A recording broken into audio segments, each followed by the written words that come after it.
So, I played greedisgood for around 50 hours, and I can say that throughout all these hours I had quite the fun. Personally, I have never played Dark and Darker due to the high price and it not letting me join the playtest back then, when it was still on Steam. But I was interested in games like it, so do understand that this video is coming from a relative newcomer of these types of games. In my opinion, I can only recommend these types of games if you're okay with the possibility of getting stomped by geared players after fighting through enemies and returning back to the lobby empty-handed. It's not all bad, however, since it does make every successful extraction to be very, very gratifying. Unlike another medieval extraction shooter I know of called Expedition Agatha, both Dark and Darker and greedisgood employ a feature where the map shrinks after some time.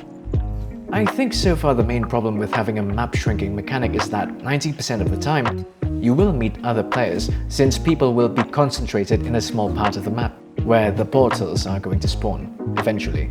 The lack of gear-based matchmaking combined with the consequence of losing your items if you do quit out of a lobby makes it rather hard for people who do join after some time, since you may be forced to fight people with superior gear. It doesn't exactly help that during the playtest, there weren't any measures that were taken in order to separate matchmaking based on someone's gear, as evidenced in these images where I, a solo player with grey armor, is matched with people that have blue armor. What greedisgood did better is that it gives you the exact timing on how long a map circle lasts, unlike in Dark and Darker, where they just tell you the total amount of time before the entire map is covered with Death Swarm. Overall, I think this is a great improvement that this game did compared to Dark and Darker. One thing that I find a little bit bothersome is that you can't type to others in Raid. This might seem to be a minor thing, but to people who can't use in-game voice chat, this is quite the problem. From what I heard, you can only voice chat to other teammates as well.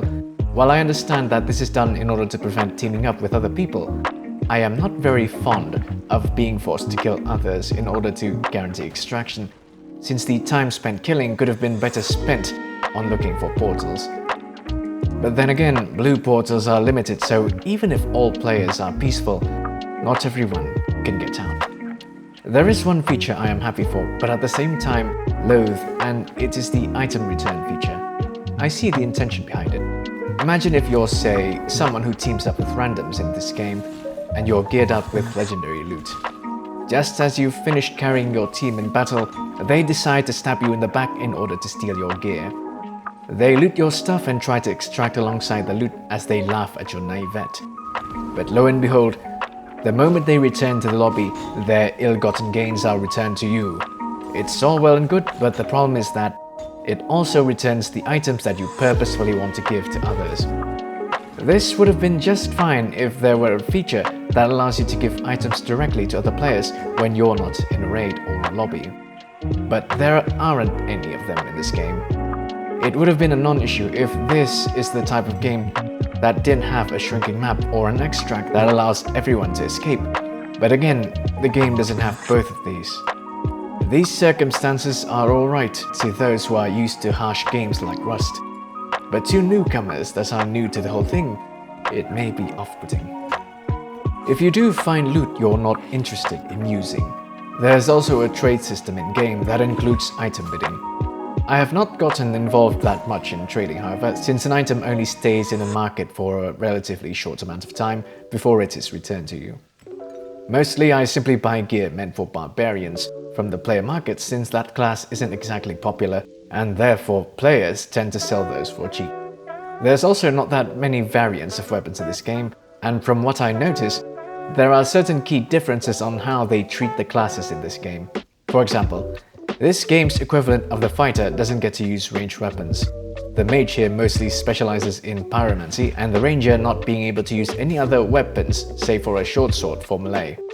This may be a minor thing, but the game is very much character-based as well, so you may not be able to play a male ranger or a female fighter in this game.